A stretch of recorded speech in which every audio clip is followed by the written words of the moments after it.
Dubai आता पुन्हा पुन्हा आपल्या नियमित जीवनशैलीत परतले आहे. अलीकडील युद्धजन्य परिस्थितीमुळे काही काळ निर्माण झालेली अनिश्चितता आता कमी होत असल्याचे चित्र दिसत आहे. आमच्या प्रतिनिधींनी काल रात्री 12 वाजता पाठवलेल्या व्हिडिओमध्ये दुबईतील एका मोठ्या मॉलमध्ये प्रचंड गर्दी पाहायला मिळते. उशिरा रात्री सुद्धा मॉल्स गजबजलेले आहेत आणि रस्त्यांवरही मोठ्या प्रमाणात वाहतूक दिसत आहे. युद्धाच्या पार्श्वभूमीवर काही काळ पर्यटन आणि दैनंदिन जीवनावर परिणाम झाला होता. मात्र आता परिस्थिती स्थिर होत असून पुन्हा एकदा पर्यटकांची संख्या वाढताना दिसत आहे.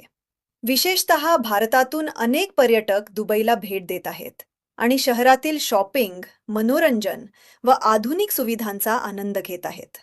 एकूणच दुबईने संकटावर मात करत पुन्हा आपली गती पकडली आहे.